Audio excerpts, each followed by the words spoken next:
Pemirsa, Presiden Prabowo Subianto membeberkan rencananya untuk mengevakuasi warga Gaza Palestina ke Indonesia.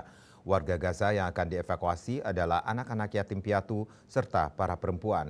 Presiden Prabowo menegaskan warga Gaza dievakuasi ke Indonesia bukan untuk menetap, melainkan untuk menjalani perawatan. Pagi. Terima kasih. Presiden Prabowo Subianto sebelum lawatannya ke beberapa negara di Timur Tengah mengatakan rencananya untuk mengevakuasi warga Gaza, Palestina ke Indonesia. Mereka yang akan dievakuasi adalah korban perang Palestina-Israel yang saat ini masih terus berlangsung, khususnya warga sipil seperti perempuan dan anak-anak yatim piatu yang orang tuanya gugur di medan perang. Para korban perang ini dievakuasi ke Indonesia bukan untuk menetap, melainkan untuk menjalani perawatan. Prabowo juga mengatakan ada 1.000 warga Gaza yang akan dijemput pada gelombang pertama dan disediakan pesawat untuk melakukan penjemputan. Namun ada persyaratan yang diminta Prabowo dalam evakuasi tersebut, diantaranya yakni evakuasi harus disetujui semua pihak, baik dari pemerintah Palestina maupun dari kelompok negara Timur Tengah. Evakuasi ini tak hanya dilakukan oleh Indonesia, tetapi juga beberapa negara Timur Tengah seperti Mesir, Turki, Qatar, dan Uni Emirat Arab yang melakukan hal yang serupa.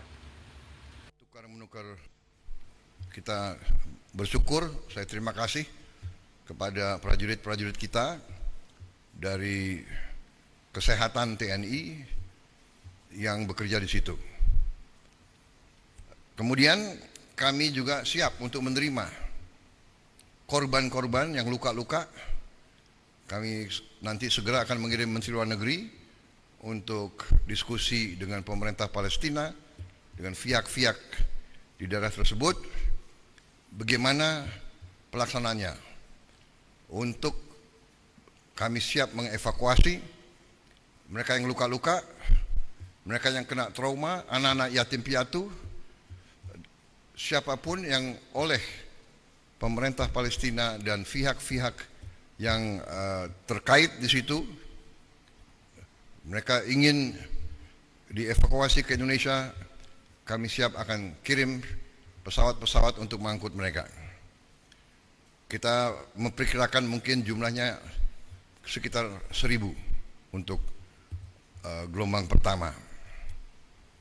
Syaratnya adalah semua pihak harus menyetujui hal ini. Kedua, mereka di sini hanya sementara sampai mereka pulih sehat kembali, dan pada saat mereka pulih sehat kembali, kondisi di Gaza sudah memungkinkan, mereka harus kembali ke daerah mereka asal. Dari Jakarta, Juli Suwarte dan Ketut Sumadiasa melaporkan.